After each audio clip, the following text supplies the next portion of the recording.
Hi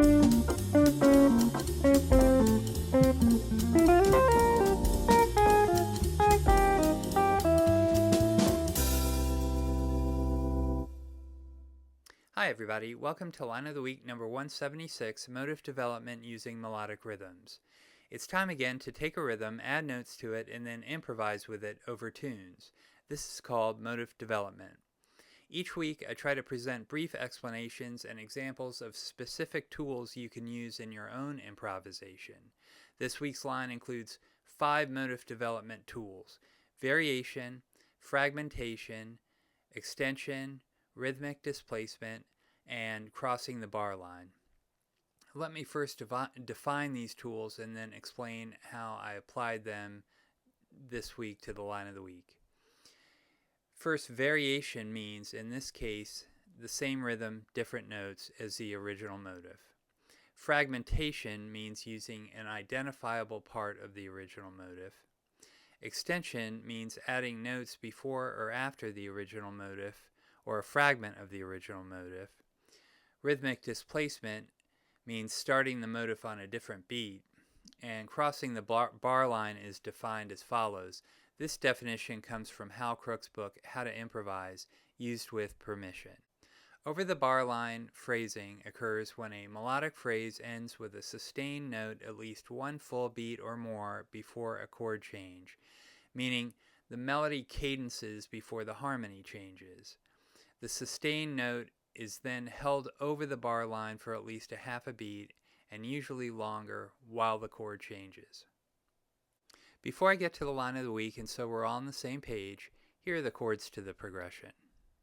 The chords are G minor 7 to C7 to F major 7 to B flat major 7 to E flat major 7 to A flat major 7 to D flat major 7, resolving to C major 7.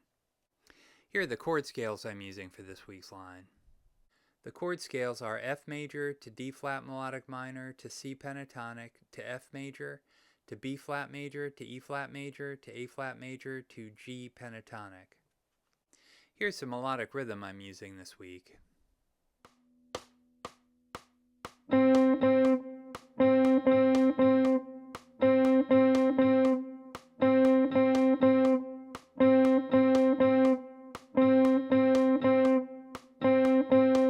Here's the line of the week with Guitar Pro backing I use to make sure I'm getting the notes and the rhythm accurate.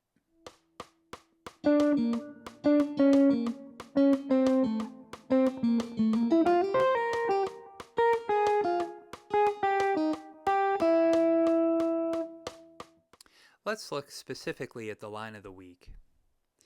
In measure 1, there is the original motive, the melodic rhythm with notes that fit the harmony. In measure 2 contains a variation of the original motive, meaning the same rhythm, different notes to fit the harmony. Measure 3 contains another variation of the original motive. Measure 4 contains an extension of the original motive. Measure 5 contains another variation of the original motive. Measure 6 contains a variation of the original motive.